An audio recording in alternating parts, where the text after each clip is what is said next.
دوستو آج میں آپ کو ایک ایسی حیرت انگیز اور سبق آموز کہانی سنانے جا رہا ہوں جس میں ایک چھوٹے سے نیک عمل نے کئی زندگیاں بدل ڈالی۔ بسم اللہ الرحمن الرحیم۔ ایک حاجی صاحب مکہ معظمہ میں ایک کھجور کے گٹھے کے ساتھ مسجد الحرام میں داخل ہوئے۔ انہوں نے ارادہ کیا کہ یہ گٹھا غریب حاجیوں میں تقسیم کریں گے۔ وہ طواف کرنے لگے۔ طواف کے بعد جب وہ گٹھا اٹھانے لگے تو دیکھا کہ کوئی اور شخص اسے اٹھا کر لے جا رہا ہے۔ انہوں نے سوچا چلو اللہ نے کسی اور کے ذریعے تقسیم کرا دے۔ وہ خاموشی سے واپس ہو گئے۔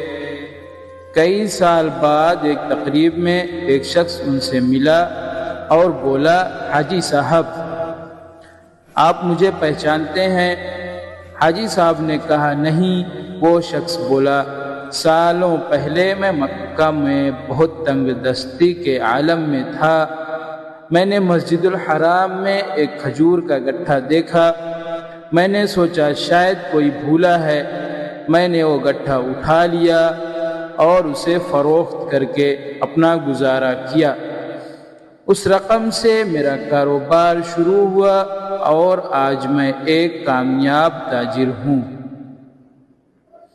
میں آپ کا شکریہ ادا کرنا چاہتا ہوں۔ حاجی صاحب حیران رہ گئے اور سمجھ گئے کہ اللہ نے ان کے چھوٹے سے عمل کو کس طرح برکت سے نوازا ہے۔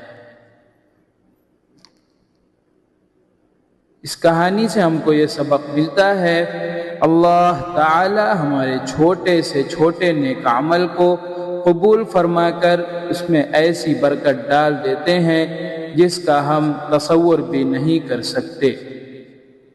دوستو اگر ویڈیو پسند آئی ہو تو لائک کریں، شیئر کریں اور چینل کو سبسکرائب کرنا نہ بھولیں۔ اللہ حافظ۔